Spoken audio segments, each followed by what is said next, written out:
dear friends. In between our regular assembly today, we are observing National Farmers Day. This day is celebrated to honor our farmers who work hard day and night to provide food for entire nation. Farmers are the backbone of our country and their contribution to the society is priceless. To mark this occasion, we have two short speeches from our students. First, I invite Aryan from class 3rd to present his speech in Kannada on importance of farmers. ನಮಸ್ಕಾರ ಎಲ್ಲರಿಗೂ ಶುಭ ಮುಂಜಾನೆ. ನನ್ನ ಹೆಸರು ಆರ್ಯನ್. ನಾನು ಮೂರನೇ ತರಗತಿಯಲ್ಲಿ ಓದುತ್ತಿದ್ದೇನೆ. ರೈತರು ನಮ್ಮ ದೇಶದ ಬೆನ್ನೆಲುಬು. ಅವರು ನಮಗೆ ಅನ್ನ ಹಾಕುವ ಅನ್ನದಾತರು. ಇಂದು ನಾನು ನಮ್ಮ ದೇಶದ ಬೆನ್ನೆಲುಬಾದ ರೈತನಾಗಿ ಮಾತನಾಡುತ್ತಿದ್ದೇನೆ. ನಾವು ಮುಂಜಾನೆಯ ಜಾವದಿಂದ ರಾತ್ರಿಯವರೆಗೂ ಕಷ್ಟಪಟ್ಟು ನಿಮ್ಮೆಲ್ಲರಿಗೂ ಆಹಾರ ಒದಗಿಸುತ್ತೇವೆ. ಮಳೆ ಬಿಸಿಲು ಚಳಿ ಎನ್ನದೆ ಹಗಲು ಇರುಳು ಶ್ರಮಿಸಿ ಭೂಮಿಯನ್ನು ಉಳುಮೆ ಮಾಡುತ್ತೇವೆ.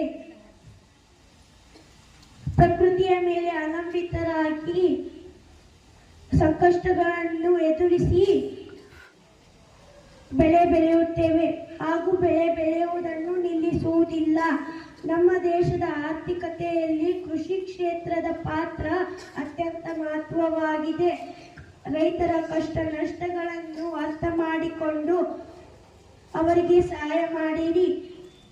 ಆಧುನಿಕ ತಂತ್ರಜ್ಞಾನ ಹಾಗೂ ವಿಜ್ಞಾನದ ಪ್ರಯೋಜನ ರೈತರಿಗೆ ತಲುಪುವ ಹಾಗೆ ಪ್ರತಿಯೊಬ್ಬರು ಮಾಡಿರಿ. ರೈತರ ಮಕ್ಕಳಿಗೆ ಉತ್ತಮ ಶಿಕ್ಷಣ ಹಾಗೂ ಆರೋಗ್ಯ ಸೌಲಭ್ಯವನ್ನು ದೊರಕುವ ಹಾಗೆ ಮಾಡಬೇಕು.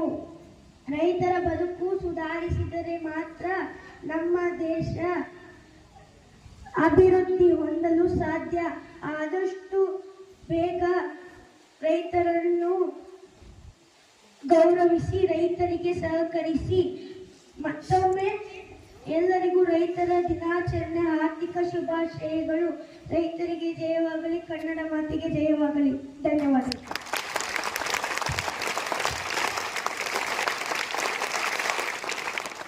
Thank you for your valuable thoughts, Aryan. Now I invite Nirupam from class 3rd to deliver a speech in English highlighting the role of farmers in our lives.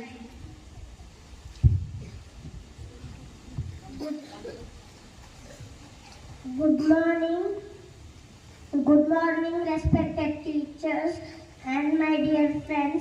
My name is Nirupam S. Karagi from class 3rd.